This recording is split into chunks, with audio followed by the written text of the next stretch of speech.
1971 नवंबर की एक ठंडी सुबह उत्तराखंड की कैची घाटी में हल्की धुंध छाई थी। पहाड़ों की चोटियां बादलों से ढकी थी और कोसी नदी का पानी चट्टानों से टकराकर एक सौम्य संगीत बजा रहा था।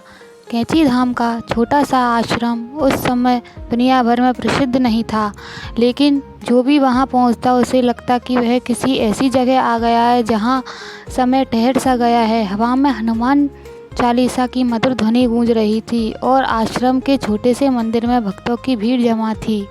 टॉम्स विल्स, एक 25 वर्षीय अमेरिका, अपने भारी बैग को कंधे, मन में एक अजीब सा खालीपन था। वह भारत क्यों आया, यह उसे खुद भी पूरी तरह समझ नहीं आया था। शायद वह कुछ ढूंढ रहा था, शांति, जवाब, या शायद एक नई शुरुआत। टॉम ने अपने बैग को नीचे रखा और आश्रम की ओर देखा। लकड़ी का फाटक सादा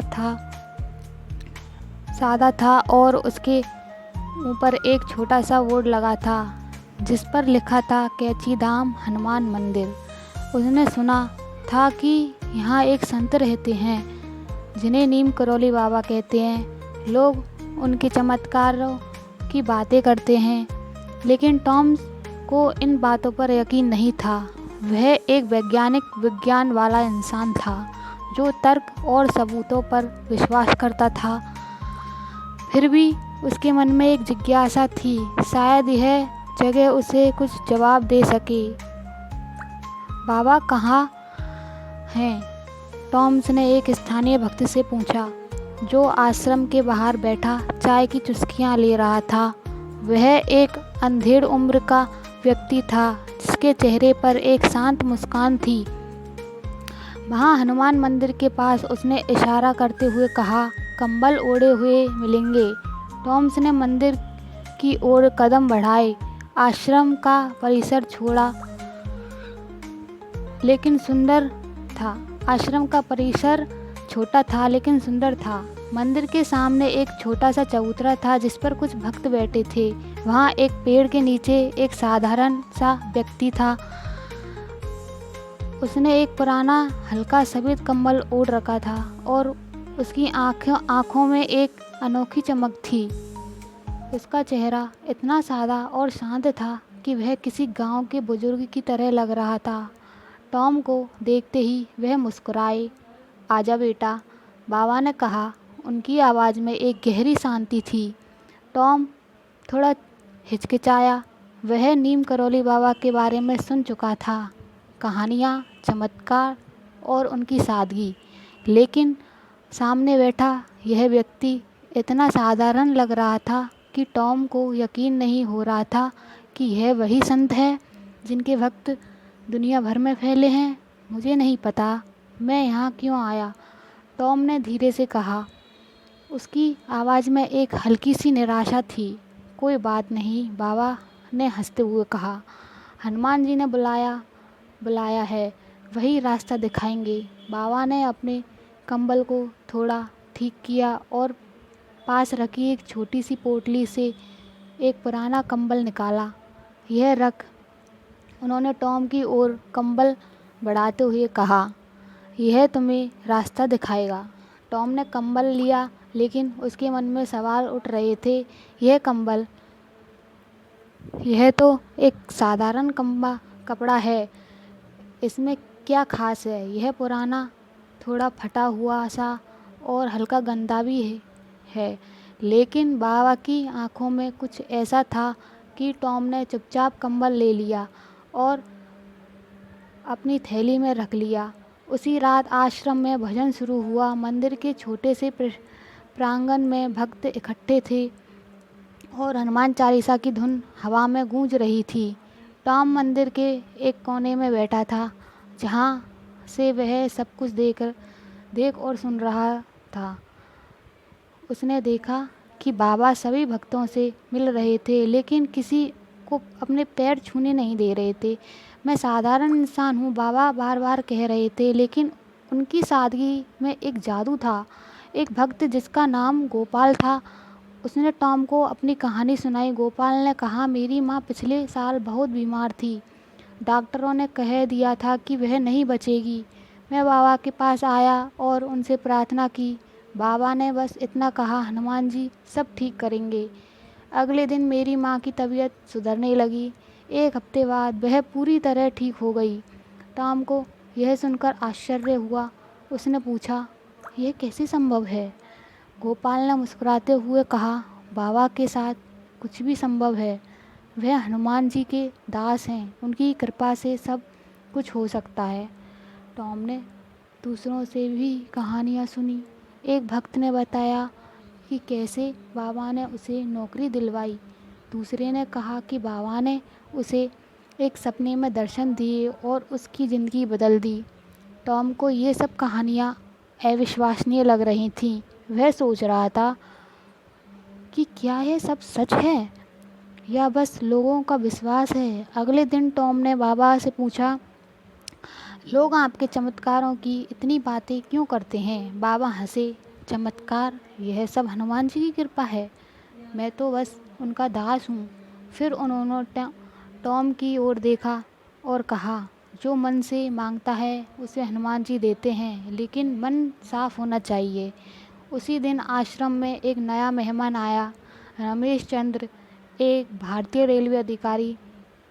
वह बाबा का पुराना भक्त था और उसने टॉम को एक कहानी सुनाई। तुमने ट्रेन वाली कहानी सुनी है? रमेश ने उत्साह से पूछा। टॉम ने नहीं में सिर हिलाया।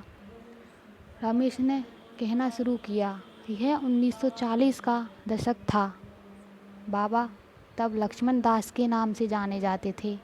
वह एक ट्रेन के फर्स्ट क्लास डिब्बे में सफ़र कर रहे थे।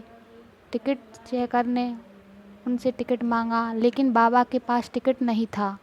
चेकर ने उन्हें नीम करौली बाबा के स्टेशन पर उतार दिया। बाबा चुपचाप उतरे और स्टेशन के पास एक पेड़ के नीचे अपना चिमटा गाड़ कर बैठ गए। फिर क्या हुआ? टॉम ने उत्सुकता से पूछा। ट्रेन नहीं चली, रमेश ने हंसते हुए कहा। रेलवे अधिकारियों ने हर तरह की कोशिश की, इंजन चेक किए, ड्राइवर ने पूरी ताकत लगाई, लेकिन ट्रेन एक इंच भी नहीं हिली। आखिरकार एक स्थानीय मजिस्ट्रेट जो बाबा को जानता था, उसने अधिकारियों को बताया कि यह बाबा का चमत्कार है। उन्होंने बाबा से माफ़ी मांगी और उन्हें सम्मानपूर्वक ट्रेन में बिठाया। जैसे ही बाबा ट्रेन में बैठे, ट्रेन चल पड़ी। टॉम की आंखें आश्चर्य से फैल गईं। क्या यह सच है? रमेश ने मुस्कुराते हुए कहा, सच है या नहीं यह तो बाबा जाने, लेकिन उस दिन ने उनका नाम नीम करौली बाबा पड़ गया और उस स्टेशन का नाम भी नीम करौली रखा गया। टॉम ने अपनी थैली में रखे कंबल की ओर देखा। उसे लगा कि शायद इस कंबल में भी कोई रहस्य छिपा है। उस रात जब वह आश्रम में सो रहा था, उसे एक सपना आया। सपने में हनुमान जी खड़े थे और उनके पीछे बाबा का कंबल हवा में लहरा रहा था। हनुमान जी ने कहा, यह कंबल वैराग्य का प्रतीक है, इसे थाम और अपने मन को शुद्ध कर। सुबह जब टॉम की आंखें खुली तो वह कंबल को और गहराई से देखने लगा। उसे समझ नहीं आ रहा था कि यह कंबल उसे क्या सिखाएगा, लेकिन उसे यकीन था कि बाबा ने उसे कोई संदेश दिया है। उसने ठान लिया कि यह बाबा के साथ और समय बिताएगा, उनकी शिक्षाओं को समझेगा और शायद अपने जीवन का मकसद ढूंढ लेगा। टॉम ने अगले दिन कुछ दिन आश्रम में बिताए। उसने देखा कि बाबा की ज़िंदगी कितनी सादी थी। वह एक साधारण कंबल ओढ़ते, सादा खाना खाते और हमेशा भक्तों के बीच रहते, लेकिन उनकी हर बात में एक गहरी बात छिपी होती थी। एक दिन एक धनी व्यापारी आश्रम में आया और बाबा को एक महंगी शॉल भेंट करने की कोशिश की। बाबा ने उसे लेने से इनकार कर दिया। यह कंबल ही काफ़ी है, बाबा ने हंसते हुए कहा। जो मन को शांति दे वही सबसे कीमती है। टॉम ने बाबा से पूछा, आप इतने सादे क्यों रहते हो? बाबा ने जवाब दिया, ज़िंदगी का असली सुख सादगी में है। ज़्यादा चीज़ें इकट्ठा करने से मन भारी हो जाता है। हनुमान जी की तरह बन सादा, लेकिन शक्तिशाली। टॉम को यह बात छू गई। उसने सोचा कि शायद उसकी ज़िंदगी का खालीपन इसलिए था क्योंकि वह हमेशा ज़्यादा की चाहत में भागता रहा था। उसने कंबल को अपनी थैली से निकाला और उसे ओढ़ लिया। उसे लगा कि यह कंबल सिर्फ कपड़ा नहीं बल्कि एक संदेश था, सादगी और विश्वास का संदेश। टॉम ने कैंची धाम में कई दिन बिताए। हर सुबह जब सूरज पहाड़ों के पीछे से उगता, वह आश्रम के छोटे से मंदिर में हनुमान चालीसा सुनने बैठ जाता। बाबा की सादगी और उनकी हंसी उसे हर बार हैरान करती थी। वह सोचता था कि यह व्यक्ति जिसके पास धन है, न कोई भौतिक सुख है, फिर भी इतना खुश कैसे रहता है। उसका कंबल जो अब टॉम की थैली में एक कीमती खजाने की तरह रखा था, उसे बार बार बाबा की बातें याद दिलाती थीं। सादगी में ही असली शक्ति है। एक दोपहर जब आश्रम में शांति छाई थी, टॉम एक बुजुर्ग भक्त श्यामलाल के पास बैठा। श्यामलाल बाबा के पुराने भक्त थे और उनके बचपन के बारे में कई कहानियाँ जानते थे। टॉम ने उनसे पूछा, बाबा हमेशा से ऐसे थे, इतने सादे, इतने शांत? श्यामलाल ने मुस्कुराते हुए कहा, बेटा, बाबा का मन बचपन से ही अलग था। मैं तुम्हें उनकी कहानी सुनाता हूँ। श्यामलाल ने बताया शुरू किया। बाबा का जन्म 1900 के आसपास उत्तर प्रदेश के अकबरपुर गांव के एक ब्राह्मण परिवार में हुआ था। उनका नाम लक्ष्मी नारायण शर्मा था। उनके पिता एक साधारण जमींदार थे और माँ एक धार्मिक महिला थी। लक्ष्मी यानी हमारे बाबा बचपन से ही हनुमान जी के भक्त थे। गांव के बच्चे जहाँ खेल कूद में व्यस्त रहते, वहीं लक्ष्मी मंदिर में हनुमान जी की मूर्ति के सामने घंटों बैठे। एक बार जब लक्ष्मी सिर्फ 10 साल के थे, गांव में एक बार गरीब परिवार की बेटी की शादी थी, लेकिन उनके पास कुछ नहीं था। लक्ष्मी ने अपनी माँ से कहा, माँ उनकी मदद करो। माँ ने कहा कि उनके पास ज़्यादा नहीं है, लेकिन लक्ष्मी ने रात भर हनुमान चालीसा पढ़ी। अगले दिन एक व्यापारी गांव में आया और उनसे उस परिवार की शादी के लिए सब कुछ दे दिया, कपड़े, अनाज और पैसे। लोग कहते हैं कि यह लक्ष्मी की प्रार्थना का चमत्कार था। टॉम की आंखें आश्चर्य से चमक उठी। क्या यह सचमुच इतने छोटे थे तब? हाँ, श्यामलाल ने हंसते हुए कहा, लक्ष्मी का मन हमेशा से दूसरों की भलाई के लिए था, लेकिन वह गांव में ज़्यादा नहीं रुके। 11 साल की उम्र में उनका विवाह हो गया, लेकिन वह घर की जिम्मेदारियों से बांधना नहीं चाहते थे। एक दिन वह बस घर छोड़कर चले गए। टॉम ने उत्सुकता से कहा, फिर क्या हुआ? वह कहाँ गए? श्यामलाल ने एक गहरी सांस ली और बोले, लक्ष्मी गुजरात के गहरे जंगलों में चले गए।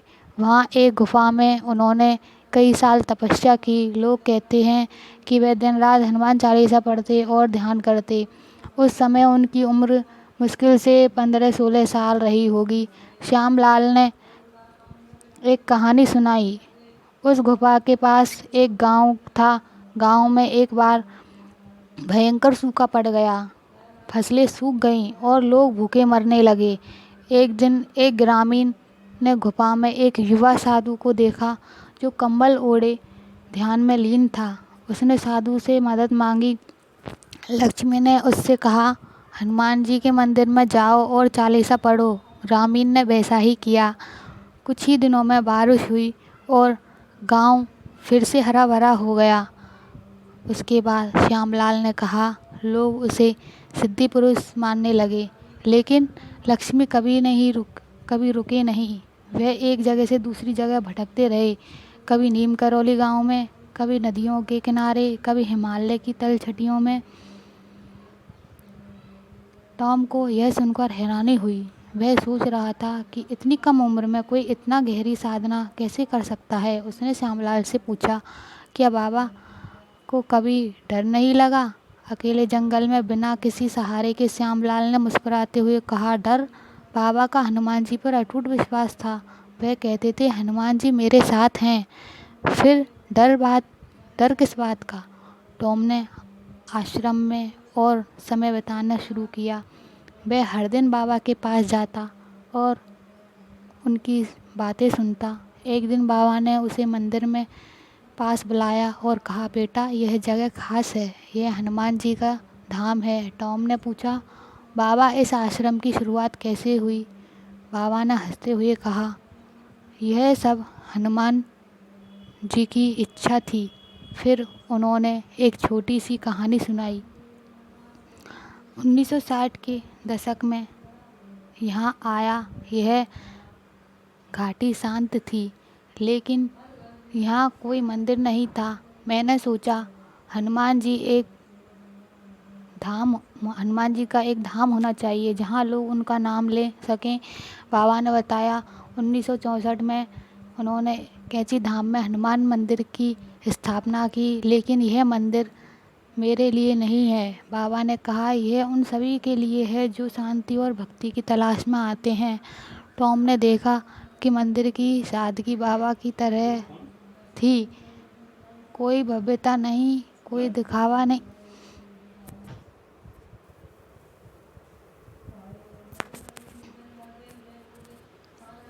बस एक छोटा सा मंदिर जिसने हनुमान जी की मूर्ति थी। बाबा ने कहा, भक्ति में दिखावा नहीं चाहिए, सच्चा मन चाहिए। टॉम को बाबा की बातें गहरी तक छू रही थी। वह हर रात उस कंबल को अपनी थैली से निकालता और उसे देखता। उसे लगता कि यह कंबल सिर्फ कपड़ा नहीं बल्कि बाबा की शिक्षाओं का प्रतीक है। एक रात उसने कंबल ओढ़कर ध्यान करने की कोशिश की। उसे लगा कि उसका मन शांत हो रहा है। न्यूयॉर्क की भागदौड़, उसका टूटा रिश्ता और उसका खालीपन, यह सब अब इतना भारी नहीं लग रहा था। एक दिन टॉम ने बाबा से पूछा, मैं अपने मन की शांत कैसे रखूं? मेरे अंदर इतना गुस्सा और दुख है। बाबा ने हंसते हुए कहा, गुस्सा और दुख तो मन की गंदगी है, उसे हनुमान जी को दे रोज चालीसा पढ़ें और दूसरों की सेवा करें।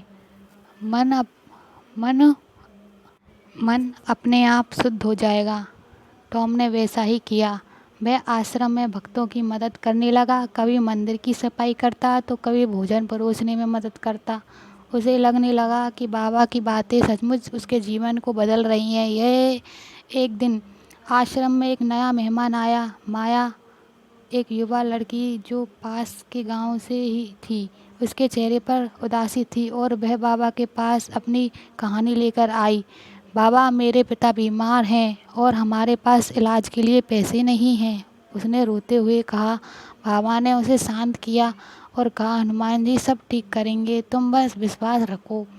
फिर उन्होंने माया को एक छोटा सा हनुमान चालीसा पाठ दिया और कहा, इसे रोज पढ़ो। टॉम ने देखा कि माया हर दिन मंदिर में बैठकर चालीसा पढ़ती थी। कुछ ही दिनों में एक स्थानीय डॉक्टर माया के गांव आया और उसके पिता का मुफ्त इलाज किया। माया की आंखों में आंसू थे, लेकिन इस बार खुशी के उसने बाबा को धन्यवाद दिया। लेकिन बाबा ने कहा, यह सब हनुमान जी की कृपा है। टॉम को यह देखकर हैरानी हुई। वह सोचने लगा कि शायद बाबा के चमत्कार सचमुच हनुमान जी की कृपा है। उसने अपनी थैली से कंबल निकाला और उसे फिर से ओढ़ा। उसे लगा कि यह कंबल में बाबा की सादगी है और उनकी शक्ति दोनों समाई हैं। कैंची धाम की शांत घाटी में टॉम का हर दिन एक नई सीख लेकर आता था। वह अब आश्रम का हिस्सा बन चुका था। सुबह सुबह मंदिर की सफाई करना, भक्तों के साथ भजन गाना और बाबा की बातें सुनना उसकी दिनचर्या का हिस्सा बन गया था। उसका मन, जो पहले न्यूयॉर्क की भागदौड़ में खोया रहता था, अब धीरे धीरे शांत हो रहा था। उसकी थैली में रखा कंबल अब सिर्फ एक कपड़ा नहीं था, यह बाबा की सादगी और उसके विश्वास का प्रतीक बन चुका था। एक दिन टॉम आश्रम के प्रांगण में बैठा था जब एक नया मेहमान आया। वह एक मध्यम आयु की व्यक्ति था जिसका नाम अशोक मेहता था। अशोक दिल्ली का एक व्यापारी था जिसके चेहरे पर चिंता की गहरी लकीरें थीं। वह बाबा के पास अपनी कहानी लेकर आया। टॉम ने पास बैठकर उसकी बातें सुनी। अशोक ने गहरी उदासी के साथ कहा, बाबा, मेरा व्यापार डूब रहा है। मैंने सब कुछ खो दिया है। मेरे पास अब कुछ नहीं बचा है। मैंने सुना है कि आप चमत्कार करते हैं, कृपया मेरी मदद करें। बाबा ने अपनी सादी मुस्कान के साथ अशोक की ओर देखा। चमत्कार? वह तो हनुमान जी कहते हैं। उन्होंने कहा, तू बस अपना काम ईमानदारी से कर और हनुमान चालीसा पढ़, सब ठीक हो जाएगा। बाबा ने अशोक को एक छोटा सा लाल कपड़ा दिया जिसमें हनुमान जी की छोटी सी मूर्ति लिपटी थी। इसे अपने पास रख, बाबा ने कहा, यह तुझे हिम्मत देगी। अशोक ने मूर्ति ली और चुपचाप मंदिर की ओर चला गया। टॉम ने देखा कि वह घंटों तक हनुमान चालीसा पढ़ता रहा। कुछ दिनों बाद अशोक फिर आश्रम लौटा। इस बार उसके चेहरे पर मुस्कान थी। उसने बाबा के सामने सिर झुकाया और कहा, बाबा, आपकी कृपा से मेरा व्यापार फिर से चल पड़ा। एक पुराना ग्राहक मेरे पास आया और उसने मेरा सारा कर्जा चुकाने में मदद की। यह सब आपकी वजह से हुआ। बाबा ने हंसते हुए कहा, यह मेरी वजह से नहीं, हनुमान जी की कृपा से हुआ। तूने विश्वास रखा, इसलिए सब ठीक हुआ। टॉम यह सब देखकर हैरान था। वह सोच रहा था कि क्या यह सचमुच हनुमान जी की कृपा थी या बाबा की कोई अनजानी शक्ति थी। उसने बाबा से पूछा, बाबा, आपके पास कोई खास शक्ति है? बाबा ने हंसते हुए जवाब दिया, शक्ति मेरे पास सिर्फ हनुमान जी का नाम है। वह नाम ही सबसे बड़ी शक्ति है। माया, यह युवा लड़की जिसके पिता को बाबा की कृपा से स्वास्थ्य लाभ हुआ था, अब आश्रम में नियमित रूप से आती थी। हर दिन मंदिर में हनुमान चालीसा पढ़ती और बाबा के साथ समय बिताती। टॉम ने देखा कि माया का चेहरा अब पहले से ज़्यादा चमक रहा था। उसकी उदासी गायब हो चुकी थी और उसकी आंखों में एक नया आत्मविश्वास था। एक दिन माया ने टॉम को अपनी कहानी का एक नया हिस्सा सुनाया। उसने कहा, जब मेरे पिता ठीक हुए, मैंने सोचा कि अब सब ठीक हो जाएगा, लेकिन गांव में लोग कहने लगे कि मेरे पिता का ठीक होना कोई चमत्कार नहीं है, बल्कि संयोग था। मैं बहुत परेशान हो गई। फिर एक रात मुझे सपने में बाबा दिखे। उन्होंने कहा, लोगों की बातों में डर मत, हनुमान जी का नाम ले और आगे बढ़। माया ने बताया कि उसने गांव में एक छोटा सा स्कूल शुरू किया था जहां वह गरीब बच्चों को पढ़ाने लगी। उसने कहा, मुझे नहीं पता था कि मेरे पास इतनी हिम्मत है, लेकिन बाबा की बातों ने मुझे बदल दिया। टॉम ने माया की कहानी सुनकर सोचा कि शायद बाबा का असली चमत्कार लोगों के मन को बदलना है। वह सिर्फ बीमारियां ठीक नहीं करते, बल्कि लोगों के अंदर विश्वास और हिम्मत जगाते हैं। एक सुबह जब टॉम मंदिर के पास बैठा, एक नया यात्री आश्रम में आया। वह एक लंबा दुबला पतला व्यक्ति था जिसके बाल बिखरे हुए थे और चेहरे पर एक गहरी जिज्ञासा थी। उसने अपना नाम स्टीव बताया। टॉम को उसका चेहरा कुछ जाना पहचाना लगा, लेकिन वह समझ नहीं पाया कि वह उसे कहाँ देख चुका था। स्टीव बाबा के पास गया और चुपचाप उसके सामने बैठ गया। बाबा ने उसे देखा और मुस्कुराए।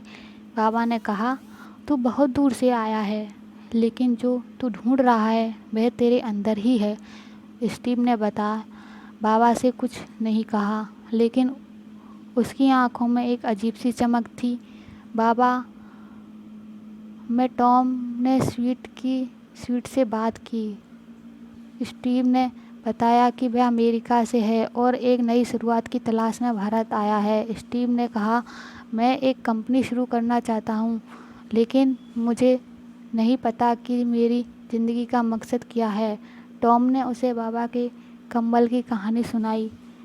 उसने कहा, बाबा ने मुझे ये कंबल दिया था। पहले मुझे लगा कि यह सिर्फ एक कपड़ा है, लेकिन अब मुझे लगता है कि यह सादगी और विश्वास का प्रतीक है। स्टीव ने मुस्कुराते हुए कहा, शायद मुझे भी ऐसा ही कुछ चाहिए। टॉम ने बाबा के साथ और समय बिताना शुरू किया। एक दिन बाबा ने उसे एक खास सीख दी, बेटा ज़िंदगी में 3 चीज़ों से बचना, क्रोध, लोभ और अहंकार। ये तीनों मन को गंदा करते हैं। टॉम ने पूछा, लेकिन बाबा क्रोध तो हर इंसान को आता है, उसे कैसे रोकें? बाबा ने जवाब दिया, जब क्रोध आए तो हनुमान चालीसा पढ़ या किसी की मदद कर, क्रोध अपने आप गायब हो जाएगा। टॉम ने बाबा की सलाह मानी। जब भी उसे गुस्सा आता वह चालीसा पढ़ने लगता। उसे लगता कि उसका मन हल्का हो रहा है। बाबा ने उसे यह भी सिखाया कि धन का सही उपयोग करना चाहिए। बाबा ने कहा, धन को दूसरों की भलाई के लिए इस्तेमाल कर, यह तुझे सच्चा सुख देगा। एक दिन आश्रम में एक और चमत्कार की कहानी गूंजी। एक भक्त जिसका नाम रामदास था, उसने बताया कि उसका बेटा एक भयानक दुर्घटना में बाल बाल बचा था। रामदास ने कहा, मैंने बाबा से प्रार्थना की थी और बाबा ने सपने में आकर कहा कि मेरा बेटा ठीक हो जाएगा। अगले दिन डॉक्टरों ने बताया कि मेरा बेटा खतरे से बाहर है। टॉम ने यह कहानी सुनी और सोचा कि बाबा की शक्ति सिर्फ चमत्कारों में नहीं बल्कि लोगों के विश्वासों को जगाने में है। वह अब बाबा की शिक्षाओं को और गहराई से समझने लगा था। उसने अपनी थैली से कंबल निकाला और फिर उसको ओढ़ा। उसे लगा कि यह कंबल अब उसके लिए सिर्फ एक कपड़ा नहीं बल्कि एक आध्यात्मिक मार्गदर्शक था। 1973 के सितंबर की एक शांत सुबह थी। कैंची धाम की घाटी में हल्की ठंडी थी और कोसी नदी का पानी हमेशा की तरह मधुर धुन बजा रहा था। टॉम अब कैंची धाम में कई महीने बिता चुका था। उसका मन, जो कभी न्यूयॉर्क को भागदौड़ में खोया रहता था, अब शांति और विश्वास से भरा था। बाबा नीम करौली की शिक्षाएं, सादगी, सेवा और हनुमान जी के प्रति भक्ति उसके जीवन का हिस्सा बन चुकी थी। उसकी थैली में रखा कंबल अब उसके लिए एक आध्यात्मिक मार्गदर्शक था, जो उसे हर बार बाबा की सादगी और शक्ति की याद दिलाता था। लेकिन उस सुबह आश्रम में एक अजीब सा सन्नाटा था। टॉम ने देखा कि भक्तों के चेहरों पर चिंता की लकीरें थी। माया, जिसने गांव में स्कूल शुरू किया था, मंदिर के पास चुपचाप बैठी थी। उसकी आंखें नम थीं। टॉम ने उससे पूछा, क्या हुआ माया, सब ठीक है ना? माया ने धीरे से कहा, बाबा बीमार हैं, वे वृंदावन गए थे और वहाँ उनकी तबीयत खराब हो गई। टॉम का दिल धक से रह गया। वह बाबा के बिना कैंची धाम की कल्पना भी नहीं कर सकता था। वह तुरंत आश्रम के मुख्य कमरे की ओर भागा और जहाँ कुछ भक्त इकट्ठे थे वहाँ उसे पता चला कि बाबा को डायबिटीज़ के कारण गंभीर हालत में वृंदावन के अस्पताल में भर्ती किया था।